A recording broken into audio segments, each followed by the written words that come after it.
এই সম্মেলনকে আমি আগামীর বাংলাদেশ বিনির্মাণের একটা অন্যতম কারিগরদের মিলন মেলা হিসাবেই দেখতে চাই। প্রবাসী বাংলাদেশি, একটু আগে এরকম একজনের কথা আমরা এখানে শুনেছি, বক্তব্য শুনেছি, যারা বিশ্বের বিভিন্ন দেশে নিজেদের মেধার স্বাক্ষর রাখছেন, এমন অনেকেই আজকে এই জাতীয় গুরুত্বপূর্ণ অনুষ্ঠানে বা সামিটে অংশগ্রহণ করছেন, যারা আমাদের সাথে এই মুহূর্তে সামনে বসে আছেন। আমি আপনাদেরকে জানাই বিশেষভাবে অভিনন্দন। এই সামিটে দেশি বিদেশি প্রযুক্তি বিশারদগণের সহানুগ্র উপস্থিতি সেমিকন্ডাক্টর শিল্পের সঙ্গে জড়িতদের জন্য অবশ্যই অনুপ্রেরণাদায়ক বলে আমি মনে করি। আজকের এই সামিটের উদ্দেশ্য, লক্ষ্য, সমস্যা এবং সম্ভাবনা নিয়ে আমরা যারা এখানে এতক্ষণ বক্তব্য রেখেছেন আমরা আলোচনা করেছি। আমি চেষ্টা করব সেই যেগুলো আলোচনা এর ভিতরে হয়ে গিয়েছে সেগুলো আবার রিপিট না করার জন্য। তবে আমি বিশ্বাস করি আজকের এই সামিটে যারা উপস্থিত রয়েছেন নিশ্চয়ই আপনারা এমন একটা বাংলাদেশ দেখতে চান, আপনাদের সাথে একই সাথে বর্তমান সরকার এমন একটা বাংলাদেশ গড়তে চায় যে বাংলাদেশটি হবে স্বনির্ভর, সমৃদ্ধ এবং প্রযুক্তি নির্ভর।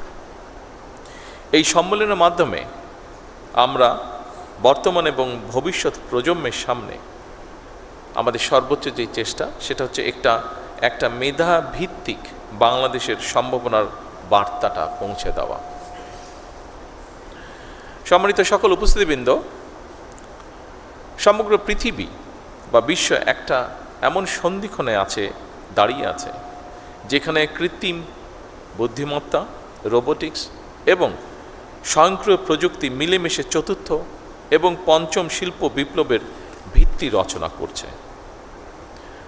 কম বেশি হয়তো আমাদের একটু ধারণা আছে, বিশেষ করে আমরা যারা এই ফিল্ডে কাজ করি না, আমাদের সামগ্রিকভাবে একটি ধারণা আছে যে বর্তমানে সেমিকন্ডাক্টরটা শুধু একটা শিল্পই নয়, এটা বোধহয় খুব সম্ভবত আধুনিক সভ্যতার একটা ভিত্তি। প্রযুক্তির চরম উৎসকতার এই সময়ে মোবাইল ফোন থেকে শুরু করে কম্পিউটার, চিকিৎসা সরঞ্জাম, কৃষি প্রযুক্তি, প্রতিরক্ষা ব্যবস্থা, কৃত্রিম বুদ্ধিমত্তা, রোবোটিক্স, ডাটা সেন্টার কিংবা নবায়নযোগ্য জ্বালানি, আধুনিক কলকারখানা কিংবা মহাকাশ স্যাটেলাইট, প্রত্যেকটা ক্ষেত্রে সেমিকন্ডাক্টর অপরিহার্য। আমরা একটু আগে আমাদের একজন এই ব্যাপারে যে বিশেষজ্ঞ, ওনার বক্তব্য থেকে এটা আমরা জানতে পেরেছি। উপস্থিত সুধীবৃন্দ, 2030 সালের দিকে বিশ্বে গ্লোবাল সেমিকন্ডাক্টরের বাজার $1 ট্রিলিয়ন কাছাকাছি পৌঁছবে, এরকমই যারা এই ব্যাপারে এক্সপার্ট তারা ধারণা করছেন। তবে খুব সম্ভবত 2026 সালের মধ্যেই এই লক্ষ্যমাত্রা কাছাকাছি পৌঁছে গিয়েছে। সুতরাং এই মার্কেটে প্রবেশ করার জন্য বাংলাদেশের সামনে একটা অপার সম্ভাবনা এবং সুযোগ বিদ্যমান। আমি দৃঢ়ভাবে আশা করি 2030 সালের মধ্যে সেমিকন্ডাক্টর শিল্প থেকে রফতানি আয়ের যে লক্ষ্যমাত্রা নির্ধারণ করা হয়েছে, ইনশাল্লাহ বাংলাদেশ সেটা পূরণ করতে সক্ষম হবে।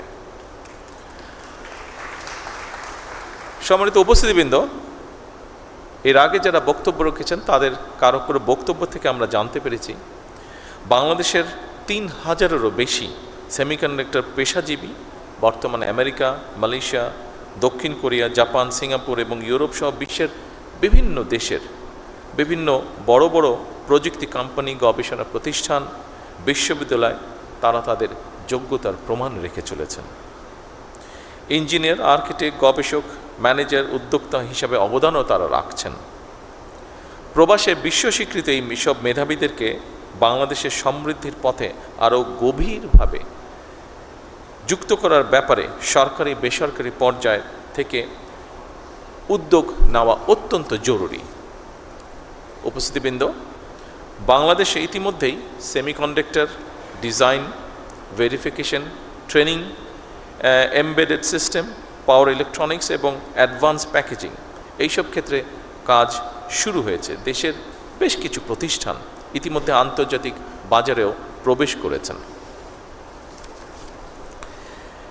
সেমিকন্ডাক্টর খাতকে সরকার একটি জাতীয় অগ্রাধিকার ভিত্তিক খাত হিসাবে আমরা বিবেচনা করছি বর্তমান সরকার। তবে এই খাতের উন্নয়নে খুব সম্ভবত একক কোনো মন্ত্রণালয় বা প্রতিষ্ঠানের কাজ নয়, এটা একটা সম্মিলিত জাতীয় মিশন।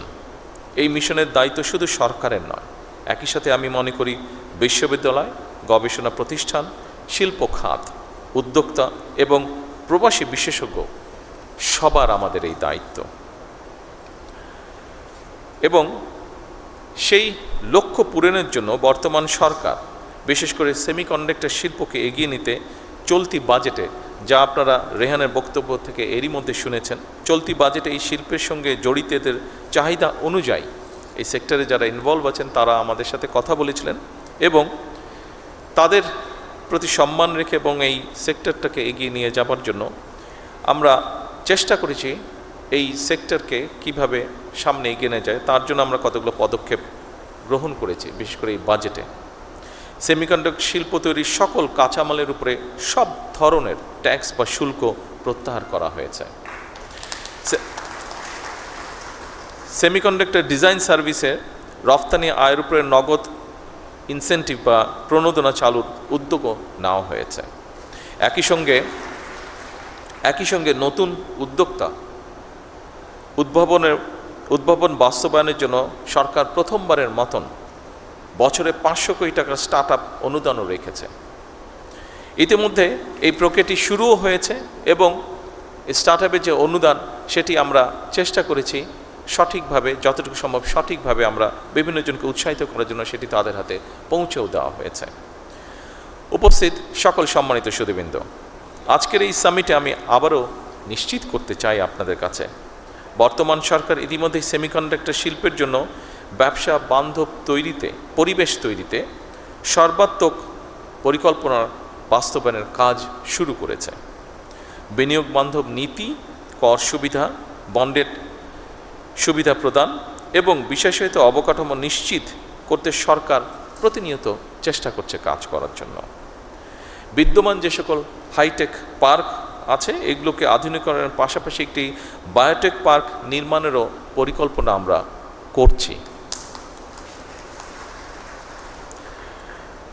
যারা বাংলাদেশে সেমিকন্ডাক্টর ইন্ডাস্ট্রির সঙ্গে যুক্ত আছেন, আপনারা সম্প্রতি মালয়েশিয়া, দক্ষিণ কোরিয়া এবং আমেরিকায় রোড শো আয়োজন করেছেন।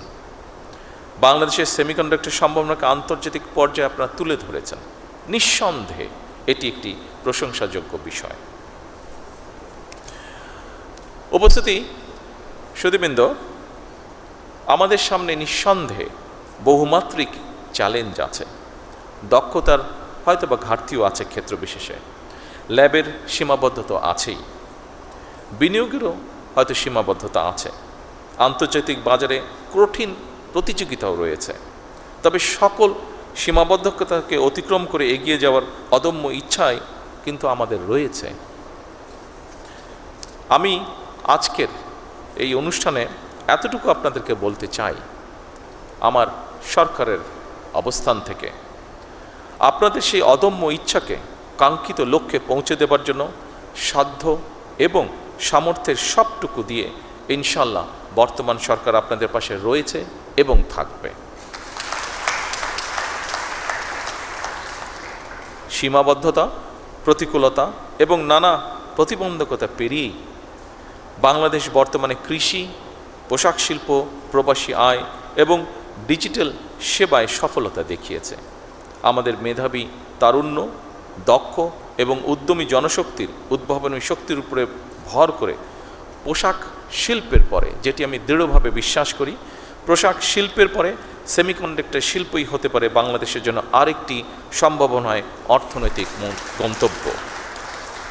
এই লক্ষ্য বাস্তবায়নে আমি সংশ্লিষ্ট মন্ত্রণালয়, সরকারি সংস্থা, বিশ্ববিদ্যালয়, শিল্প খাত, প্রবাসী পেশাজীবী এবং উন্নয়ন সহযোগীদের সমন্বিতভাবে কাজ করার জন্য বিনীত আহ্বান জানাই। উপস্থিতিবৃন্দ, এই 2 দিনের সামিট থেকে নতুন নতুন অংশীদারিত্ব, গবেষণা উদ্যোগ, বিনিয়োগের সুযোগ এবং উদ্ভাবনী চিন্তার জন্ম হবে ইনশাল্লাহ, যা বাংলাদেশের প্রযুক্তি খাতকে আরও এক ধাপ এগিয়ে নিয়ে যাবে। সবশেষে আমি এই সামিটের শুভ উদ্বোধন ঘোষণা করছি। আল্লাহ হাফেজ।